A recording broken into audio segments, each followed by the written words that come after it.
Now there's a lot of things like this, like ANWR, for instance, was very close. Some people had polls that said the majority was against it, other polls said the majority was for it. It was so close and such a big item that affected us so much, we should have found out what the majority really did think and have a national referendum on that. And we should do that on anything where there's a really close call. Because within Congress itself, we are not getting a true representation of the majority. So where they're not really representing us correctly, the people need to take charge, and there should be a national referendum. And that could solve the problem. And then people could know where the majority really lied on this subject. 66. We support the development of cars that are more fuel efficient as well as electric cars. Now, a lot of people on the left, for instance, say, well, you know, that's our territory, fuel efficient cars and electric cars, but people I know on both the left and the right pretty much support this idea. Some of the people on the right don't support electric cars, but they all support more fuel efficient cars. And I think electric cars is the wave of the future. But the problem we have now, they just released information on the Volt, and it's going to start at $41,000. That's not exactly ma and pa average person's car. You can buy a similar type of petroleum-based car for only maybe a third or less than half as much. And with the savings, you can buy a lot of gas. So the average people are not going to be buying the Volt. It'll be the above average people, perhaps a lot of people wanting to make a statement about how well they support the environment and so on. But the price of electric cars will come down, but there's another problem we have with electric cars that has to be solved, is that we know that when we burn regular gasoline-powered vehicles, they emit greenhouse gases. Not very many pollutants like they used to, but greenhouse gases is considered by many to be a problem. But when we plug in an electric car, where does that electricity come from? 9 times out of 10, it comes from carbon-based products such as coal.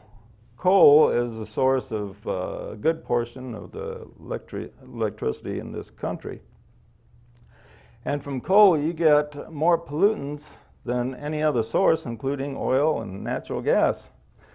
So, plus mercury, for instance, you get a lot of mercury in our food is due to burning so much coal.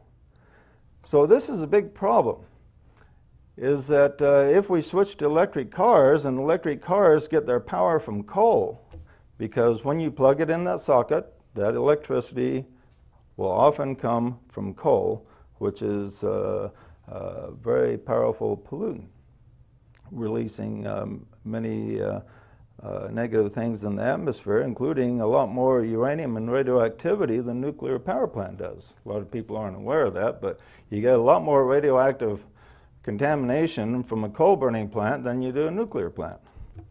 So what's the solution? We need to develop a clean source of electricity because if we have clean burning electric cars that use electricity that is created by coal, you know, that doesn't really solve the problem that we're trying to solve here.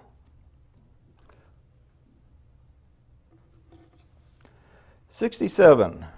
We support the construction of more nuclear power plants to reduce CO2 emissions and supply abundant domestic energy, as well as carbon-free power for electric cars. Now, a recent Gallup poll revealed that 59% of the people support more nuclear power. So this is something the majority of the people are behind. The majority of the people want more nuclear power. After 3 Mile Island, I don't know what the polls were down to, but I'm sure it was like 20, 30% after that. Before 3 Mile Island, nuclear power enjoyed tremendous support. But after 3 Mile Island, it went way down. But other countries weren't so much affected. The French presently get around 80% of their power from nuclear. And the French people have a totally different attitude toward nuclear than we do. If they build a nuclear power plant in your neighborhood there, they're happy to have one. It doesn't bother them at all. Here, it's like a boogeyman. But people don't realize that if you look at your watch and you have a luminous dial on your watch, you're getting more radioactivity from your watch than you would if you lived right next door to a nuclear power plant. It's the safeguards are so strong there. And people are worried, well, we might have a Chernobyl. Well, the Chernobyl plant was built with totally different specifications than anything we're building today. The Chernobyl plant is like the first bridges in the Wild West. It just weren't built very good. The nuclear power plants today are like, are as far ahead of the Chernobyl plant as the bridges today are more secure than the bridges in the Wild West were. Now, nuclear power is the solution to electricity. Nuclear power emits virtually no greenhouse gases. So if we created more nuclear power plants and use them as a basis for our electricity, and then created electric cars that ran on electricity from nuclear power, we would have totally carbon-free power on our highways. And who could ask for more than that?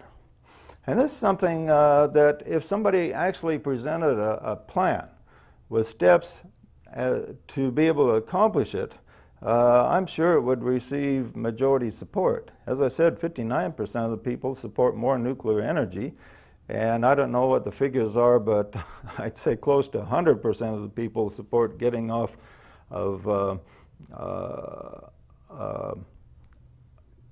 well, I'd say about 100% of the people, or close to 100%, support getting off of foreign oil. Getting off foreign oil is something that everybody wants, just how to do it is the problem. And nobody has presented us a step-by-step plan.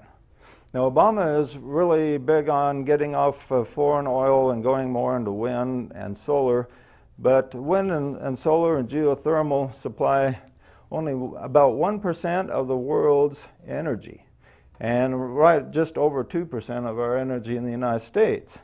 And it's not really cost efficient. So he hasn't presented a plan. Bush didn't present a plan. No president has presented a plan saying, look, we're going to do steps A, B, and C, and this is going to get us off of reliance on foreign oil onto a new way, newer and brighter future, new way of doing things that isn't going to destroy our economy, isn't going to destroy our way of life, but it's going to make life a lot better for us and bring us back our security and bring back that can-do spirit that America once had.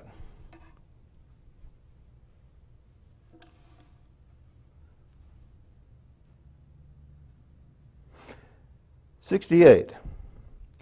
We support a reasonable development of any alternative energy that has a chance of success, including wind, solar, geothermal, wave.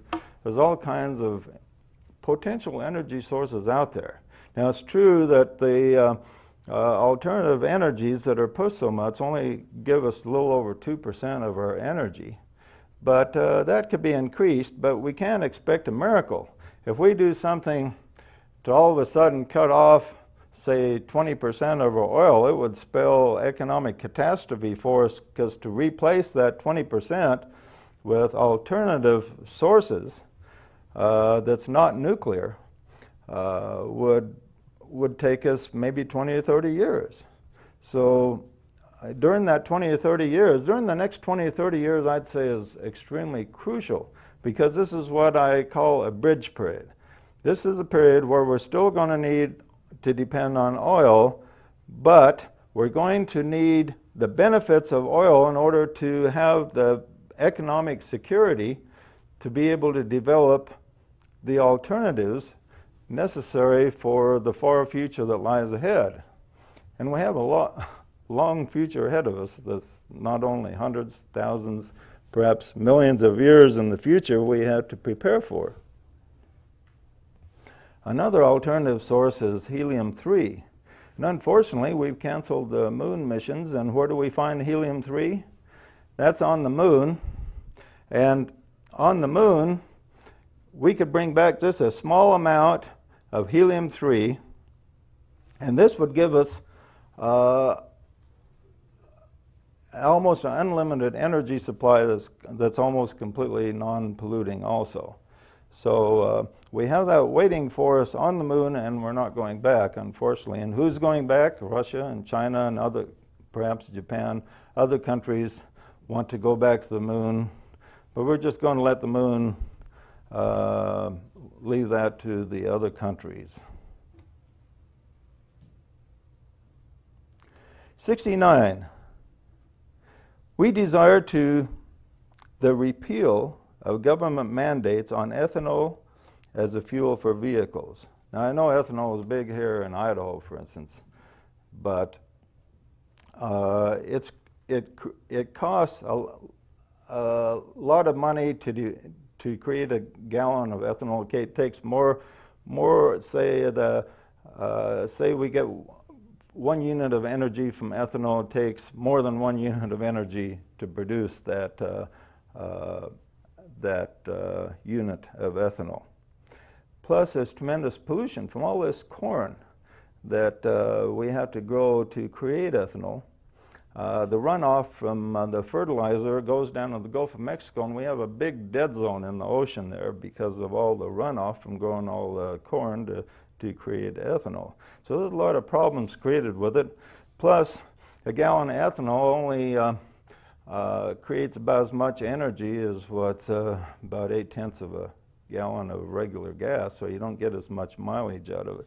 So a lot of disadvantages.